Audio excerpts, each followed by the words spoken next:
white balance. One last mic check. Check 1, 2, 3, 4, 5, 6, 7, 8, 9, 10. 1, 2, 3, 4, 5, 6, 7, 8, 9, 10. 1, 2, 3, 4, 5, 6, 7, 8, 9, 10. 1, 2, 3, 4, 5, 6, 7, 8, 9, 10.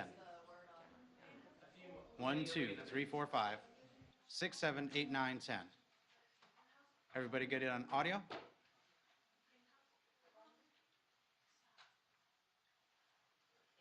Everybody good on white balance? Good, good? Got White House TV good. All right, cool.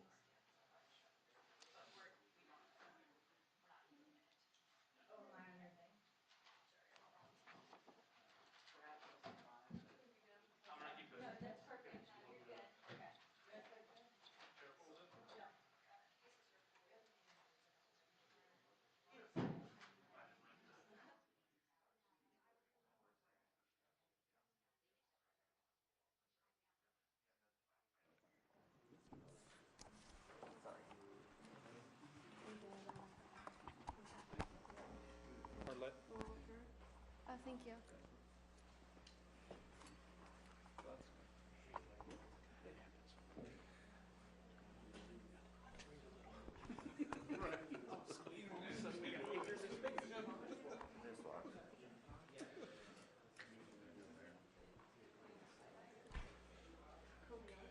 Should I keep this for the departure? Yeah. Just keep it on. I'm good. How are you? It's Friday. I'm nice weather. Well, at least for today. Arlette, is it off or is it on? I didn't look at that. It's off. How do I turn it on? From the side. I just want to turn it on, but maybe. No, it says on, but it doesn't have It any. is on. Okay. Okay. I know, I haven't looked at the weather forecast. It's gonna snow tomorrow? So, I'm dead center right now. could get something. I'm more worried about what's going to happen out west in West Virginia. Yeah. Talking about like Are you 4K. going tonight? Yeah. Maybe we'll come back on Monday. We'll see. Yeah, and I mean, it's just getting out. Are you gonna sit on this? Sorry, that's mine. I'll move it if you need. Because I might just like try to. Yep. I don't want to step on it. I'm gonna put it like so it doesn't get Yeah. stood on. Thanks. You're one. I easily would have like been like smacked it.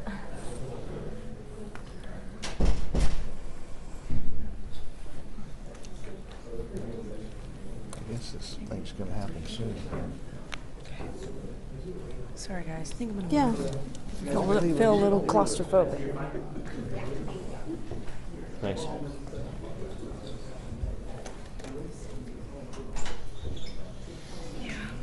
We gotta lift.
Two-minute warning. Can we silence our phones, please? Good idea.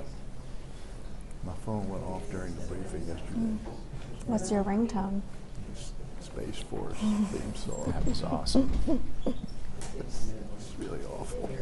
You know, so you panic and you're like, how do I turn this thing off? And that good stink eye from Jim.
waiting.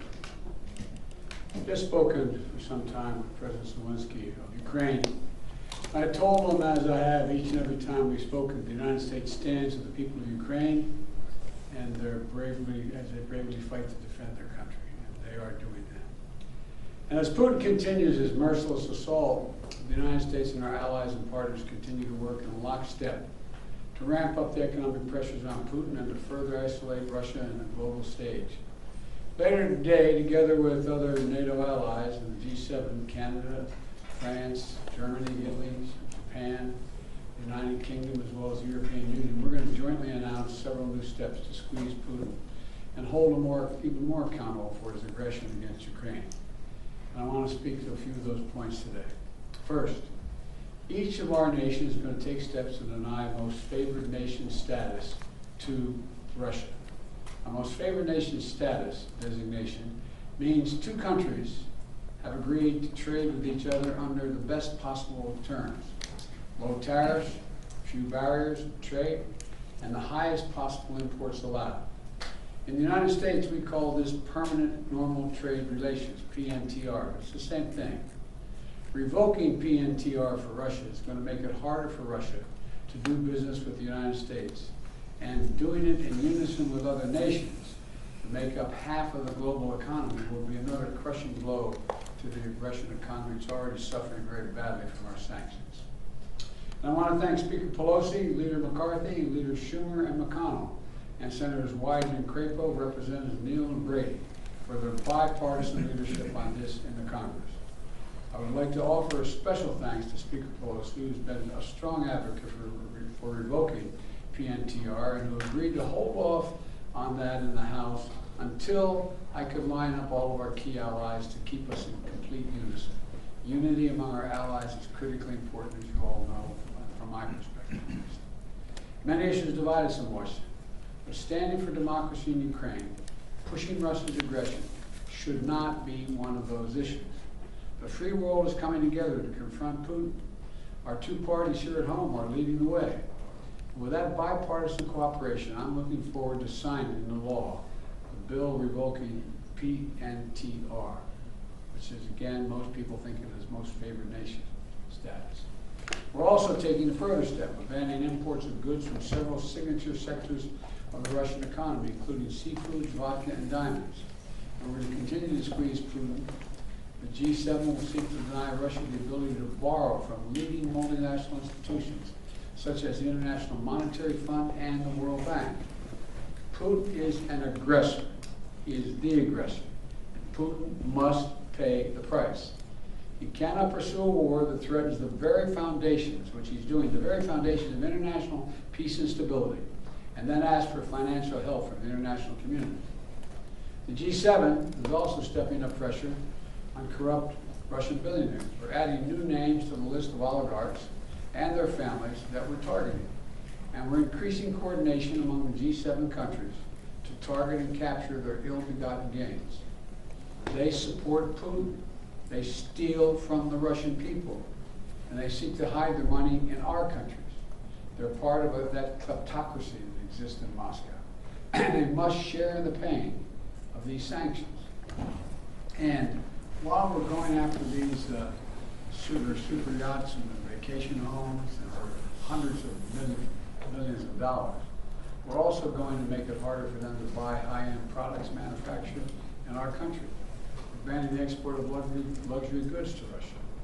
They're also the latest steps we're taking, but they're not the last steps we're going to take. And as I said, at the beginning of all these steps, we're going to hit Putin hard because the United States and our closest allies and partners are acting in unison.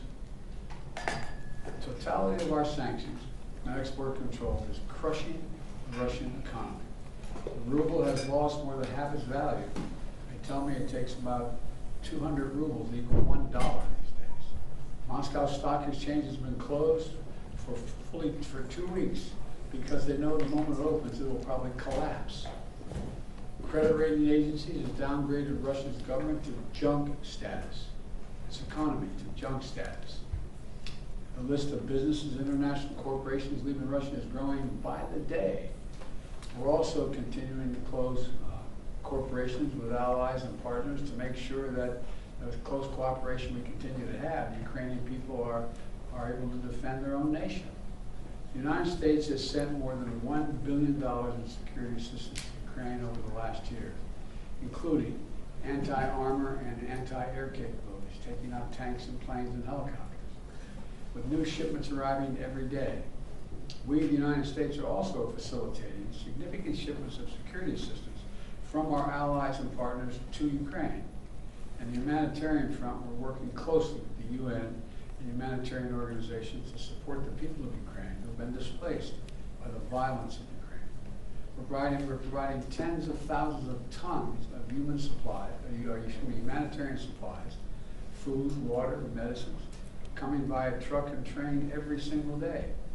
Yesterday in Poland, Vice President Harris announced an additional $53 million in additional humanitarian support to Ukraine. That brings the total humanitarian assistance to $107 million in just 2 weeks. We've joined this effort with more than 30 other countries for providing hundreds of millions more. And last night, with a great credit to Congress, passed a bipartisan spending bill that included an additional $13.6 billion in new assistance to the Ukrainian people. I look forward to signing that immediately. I also want to be clear, though. We will make sure Ukraine has weapons to defend against an invading Russian force. We will send money, food, and aid to save the Ukrainian people. And I will welcome Ukrainian refugees. We should welcome them here with open arms if they need access. And we're going to provide more support for Ukraine. We're going to continue to stand together with our allies in Europe and send unmistakable message. We'll defend every single inch of NATO territory with the full might of the united and galvanized NATO. We will not fight a war against Russia in Ukraine. Direct confrontation between NATO and Russia is World War III, something we must strive to prevent. But we already know Putin's war against Ukraine will never be a victory. He hoped to dominate Ukraine without a fight. He failed. He hoped to fracture European resolve. He failed. He hoped to weaken the transatlantic alliance. He failed. He hoped to split apart American democracies in terms of our positions. He failed. The American people are united. The world is united. And we stand with the people of Ukraine. We will not let autocrats and would-be emperors dictate the direction of the world. Democracies are rising to meet this moment, rallying the world to the side of peace and the side of security. We're showing our strength, and we will not falter. God bless all of you. God bless Ukraine, and God bless our troops. President Biden, your White House has said that Russia may use chemical weapons or create a false flag operation to use them. What evidence have you seen showing that? And would the U.S. have a military response if Putin does launch a chemical weapons attack? I'm not going to speak about the intelligence, but Russia would pay a severe price if they use chemical. Would the U.S. send troops in? Spending the federal gas tax? Will this make Putin stop his war?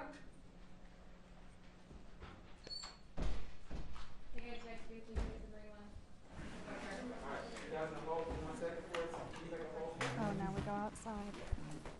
Well, you have your coat, so good. I forgot my sunglasses, though, which is the more important part.